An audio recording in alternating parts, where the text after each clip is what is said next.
বিয়ের 4 বছর পর স্বামীর পকেটে হাত দিয়েছিলাম, টাকা নেইনি, শুধু দেখছিলাম টাকা আছে কিনা। তাতেই শুনতে হলো তার পকেটে আমি হাত দেব কেন। স্বামীর মুখে কথাটা শুনে আমি অবাক হয়ে গেলাম। মনে হলো এই 4 বছরের সংসারে এই কি পাওনা ছিল আমার। স্বামীর মুখে এ কথাটা শুনে আমার শাশুড়ি দৌড়ে এলেন আমাদের ঘরে, এসে চিৎকার করে বললেন, কি হয়েছে বাবা, তোর বউ আবার কি করেছে, তোর পকেট থেকে টাকা চুরি করেছে নাকি আবার।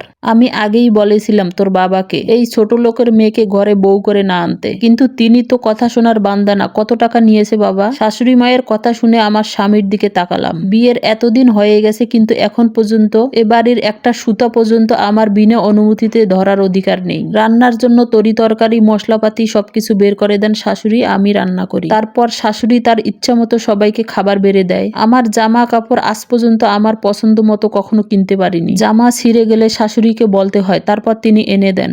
ভাববেন না এ নিয়মটা আমার শ্বশুর শাশুড়ি করেছে, স্বয়ং এটা আমার স্বামীর নিয়ম। কারণ তার মাকে তার দাদি অনেক কষ্ট দিয়েছে, তাই এখন তার মাকে কোনো রকম কষ্ট দিতে চায় না। আমিও চুপচাপ সব মেনে নিয়েছি। শ্বশুর মশাই অবশ্য কখনো কিছু বলতেন না, তিনি বরাবরই শান্ত স্বভাবের মানুষ। আমার তাকানো দেখে আমার স্বামী বলল, তাকাচ্ছ কেন এইভাবে, আমাকে কি নতুন চেনো? জানোই তো আমি আমার জিনিস টাকা পয়সা অন্য কারো হাতে দেওয়া পছন্দ করি না। স্বামীর মুখে একথা শুনায় আমি লজ্জা ঘৃণায় মাথা নিচু করলাম। তারপর দৌড়ে ঘরের বাইরে যেতে লাগলাম। তখনই সামনে এসে দাঁড়ালো আমার বাবা, চোখে মুখে প্রচন্ড রাগ। আমার হাত ধরে টেনে ঘরে নিয়ে এসে আমাকে প্রশ্ন করলো, জামাইয়ের পকেটে কেন হাত দিয়েছিলে? আমি বাবার এরকম গলা শুনে ভয় পেয়ে গেলাম। এই প্রথম বাবাকে এত রেগে যেতে দেখলাম। আমি বললাম, আসলে আমি আর কিছু বলার আগেই আমার স্বামী এসে বলল, আপনার মেয়ের মাথার তেল নাকি শেষ হয়ে গেছে, মাকে বলেছে, মা নাকি কয়েকদিন পর এনে দিবে বলছে, কিন্তু তার এখনই লাগবে, আমাকে তাই বলছিল। আমি বারবার বলছিলাম খুচরো টাকা নেই, কিন্তু সে শুনছে না। সে গিয়ে আমার পকেট দেখতে গেছে টাকা আছে কিনা। স্বামীর কথা শুনে শাশুড়ি মা মুখ বাঁকিয়ে বললেন, দেখেছেন বিয়াই, আপনার মেয়ের সাহস কত। আমি তো বলেছিলাম দুদিন পর এনে দিব, কিন্তু সে এসে আমার ছেলের সাথে জিদ ধরেছে। বলি, বউ কি আমরা ছিলাম না মেয়ে? কতদিন গেছে মাথায় তেল দেয়নি, তাতে কি আমরা মরে গেছি? স্বামীর আর শাশুড়ির কথা শুনে আমার চিৎকার করে কাঁদতে ইচ্ছে করছিল। তখন বাবার দিকে তাকাতে আমার লজ্জা করছিল।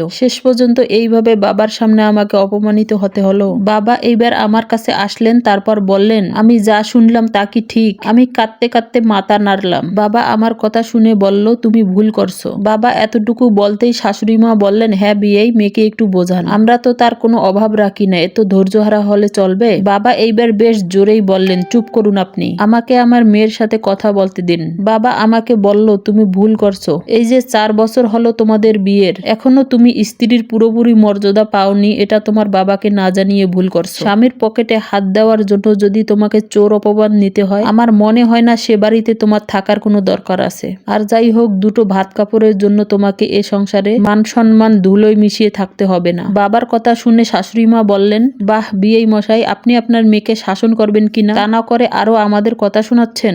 দেখ বাবা দেখ, এজন্যই তোর বউয়ের এত বড় সাহস। আমার স্বামী রাগ করে বলল, আচ্ছা তাই নাকি? এইখানে আপনার মেয়ের মান সম্মান ধুলোয় মিশে গেছে? তাহলে নিয়ে যান, রাখুন আপনার মেয়েকে আপনার ঘরে সুখেছে তুলে। আমিও দেখি আপনার কত ক্ষমতা, আমার কাছ থেকে নিয়ে গিয়ে কেমন সম্মানের সাথে মেয়েকে রাখতে পারেন। বাবা হাসলেন আর বললেন, আর যাই হোক, চোর অপবাদ শুনতে হবে না আমার মেয়েকে। তোমাকে মানুষ হিসেবে চিনতে আমি ভুল করেছিলাম। আমি তোমার মতো মানুষের কাছে আমার মেয়েকে রাখবো না। বাকি অংশ পার্ট 2 তে দেওয়া হবে।